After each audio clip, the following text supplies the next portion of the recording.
ఓం సాయిరామ్. సాయి భక్తులందరికీ నమస్కారం అండి. అందరూ ఎలా ఉన్నారు ఫ్రెండ్స్?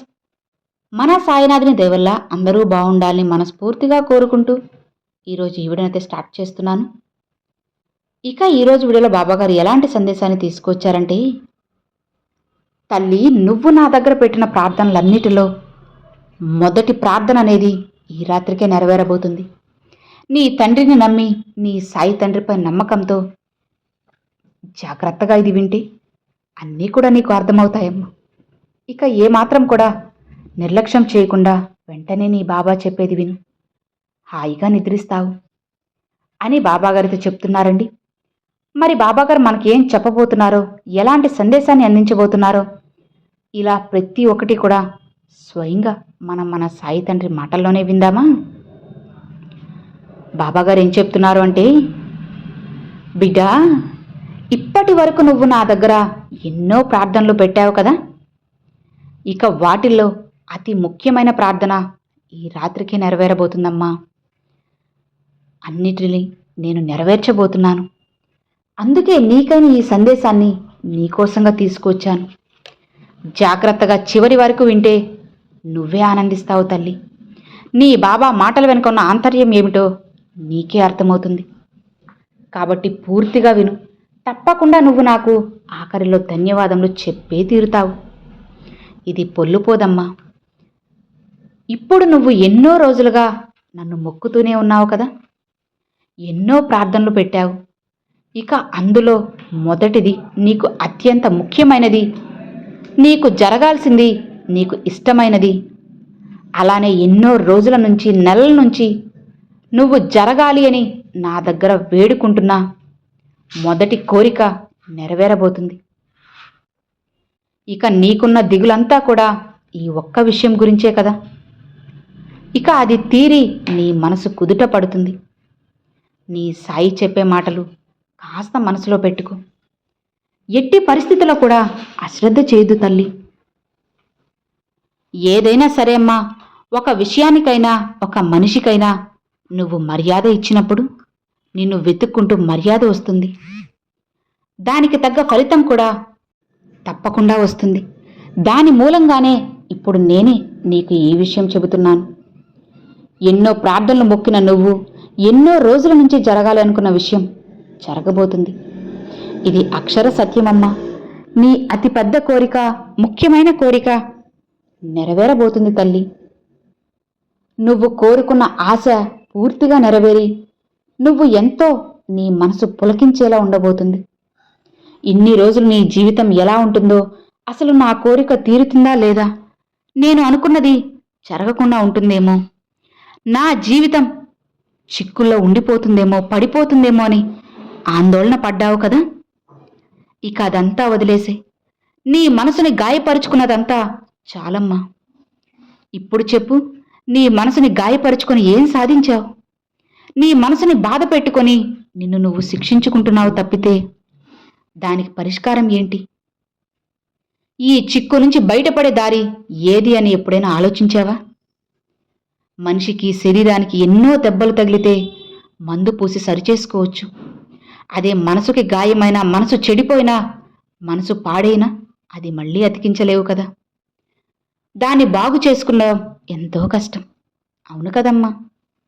మనిషి ఒంటికి తగిలిన గాయం మానుతుందేమో కానీ మనసుకి మాత్రం చిన్న గాయమైనా సరే, లేదా ఒక చిన్న బాధ కలిగినా, ఇష్టమైన వాళ్ళు నొప్పించే మాట ఒకటి అన్నా సరే, నిరుత్సాహపడినా అది కోలుకోవడం కష్టం కదా. కాబట్టే చెబుతున్నాను, నీ మనసు అందంగా ఉండాలి, ఆరోగ్యంగా ఉండాలి, ప్రశాంతంగా ఉండాలి. అదంతా నీ చేతుల్లోనే ఉంది. నీకు ఎప్పుడూ ఒక మాట చెబుతూ ఉంటాను కదా, అది మళ్ళీ చెబుతున్నాను విను. ఎప్పుడైనా సరే నీకున్న మనసులో బాధ కానీ, లేదా కష్టం కానీ, నీ మనసుకు తగిలిన దెబ్బ కానీ, వాటన్నిటిని ఒక్కసారి నా చెంత ఉంచి, నా పాదాల చెంత ఉంచి నా శరణాగతి పొందు. నీ మనసు ఎంత తేలిగ్గా ఉంటుందో, ఎంత ఉత్సాహంగా ఉంటుందో నువ్వే ఊహించు. ఇక అప్పుడు ఏ పనైనా సరే సాధించాలి అంటే పూర్తి గమనం అనేది చూపించొచ్చు. లేకపోతే నువ్వు నిరుత్సాహపడినప్పుడు దేని మీద మనసు వెళ్ళదు. అప్పుడు నీకు నష్టమే కదా జరుగుతుంది. నువ్వు మంచి స్థాయికి వెళ్ళాలి అని నీ కోరిక ఎలా తీరుతుంది చెప్పు? ఇప్పుడు నువ్వు ఉన్న పరిస్థితిని చూసి ఏడవడం పరిష్కారం కాదమ్మా. నీలో ఆ ఏడుపుతో పాటు సమయాన్ని వృధా చేస్తున్నావని నువ్వు మర్చిపోతున్నావు. ఇక దానివల్ల నువ్వు చేయాల్సినవన్నీ ఆలస్యమవుతున్నాయి. బిడ్డా, అందుకే నువ్వు సొంతంగా పరిష్కారం తీసుకోలేకపోయి అలాంటి సమయంలో భగవంతుణ్ణి ప్రార్థించు. అన్నిటిని నేను పరిష్కరిస్తాను కదా. కన్నీళ్ళని ఆపేసేమ్మా, నన్ను మొక్కు చాలు, నీకు సరైన సమాధానం దొరుకుతుంది. అంతేకాదు, సరైన దారి కూడా నీకు నేను అందిస్తాను. ఏం చేయాలన్నా ఒక ఆలోచన కూడా నీకు దొరుకుతుంది. నిన్ను నువ్వే నమ్ముకున్నావు కదా, నీ సాయి అండగా ఉన్నారు కదా. ఈ మసీదులో ఈ ఫకీర్ను అడిగిన ఏ కోరికైనా సరే నేను వెంటనే తీరుస్తాను. వాళ్ళ కర్మ వాసన కలిగి ఉన్నా సరే వాళ్ళ కష్టాలన్నీ నశింపచేస్తాను. జీవితాన్ని అందంగా మారుస్తాను. ఆనందమైన జీవితం అనేది నీకు ఆరంభించేశాను తల్లి. నీ సాయి ఎంతో కరుణామయుడు. ఈ సంగతి నీకు తెలిసిందే కదా. ఎప్పుడూ కూడా నా విషయాల గురించే మాట్లాడుతూ వింటూ సదా సాయి సాయి అంటూ నా నామస్మరణ ఎక్కడైతే ఉంటుందో అక్కడ నేను కొలువై ఉంటాను. నన్ను నమ్ముకున్న వాళ్ళని కాపాడడానికి ఎంత దూరమైనా వెళ్తాను. ఇక నువ్వు భయపడాల్సిన అవసరం లేదమ్మా. ఎవరైనా సరే తల్లి నిన్ను విడిచిపెట్టి వెళ్ళినా బాధపడకు. నీ తప్పేం లేదు కదా. ఎదుటివారు విడిచిపెట్టి వెళ్తే నువ్వు బలహీనమవ్వాలా చెప్పు? అందరూ కూడా ఇక్కడ భగవంతుల బిడ్డలే తల్లి అన్న విషయం కొంతమంది మర్చిపోతున్నారు. స్వార్థం అనేది ఉండకుండా నా బిడ్డను ఆ దేవుడు తప్పకుండా రక్షిస్తాడు. నేను కూడా ఆ భగవంతుని కోరుతున్నానమ్మా. అలాంటిది ఈ భగవంతుడు అనే ఒక బాధ్యతలో నన్ను ఉంచిన నా బిడ్డని నేను ఎలా వదులుతాను చెప్పు? గురువుగా, ఒక తండ్రిగా ఎప్పటికీ నేను నిన్ను వదలను తల్లి. అనుక్షణం కాపాడుకుంటూనే ఉంటాను. ఏదైనా సరే నువ్వు తప్పుడు మార్గంలో వెళ్తుంటే సరైన మార్గాన్ని చూపుతాను. నువ్వు కోరుకున్నా నీకు మంచి సమయం వచ్చేసింది. నువ్వు అనుకున్న పనులన్నీ చక్కగా జరిగి నీకు ఆనందాన్ని కలిగిస్తాయి. సంతోషంతో నువ్వు నన్ను దర్శించడానికి నా గుడికి వెతుక్కుంటూ వస్తావు. నీ ఎన్నో రోజుల ప్రార్థన అంతా కూడా నెరవేరుతుందమ్మా. ఎన్నో ప్రార్థనలు పెట్టావు కదా, అందులో మొదటిది అంటే నీకు ఏదైతే ఇప్పుడు నువ్వు ముఖ్యంగా వెంటనే ఈ క్షణమే జరగాలి అని కోరుకుంటున్నావో, ఆశపడుతున్నావో అది నెరవేరబోతుంది. ఇక నీకు సంతోషమే కదా. ఎలాంటి దిగులు మనసులో పెట్టుకోవద్దు తల్లి. ఆవేదనంతా పక్కన పెట్టు. నువ్వు సంతోషంగా ఉండడానికి నీ బాబా ఎప్పుడూ కూడా నీకోసంగా పనిచేస్తాను.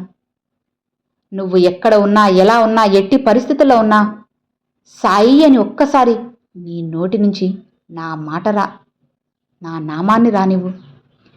సాయి అని వచ్చిన ఆ క్షణమే నీ ముందు నేను వాలిపోతాను, ప్రత్యక్షమవుతాను.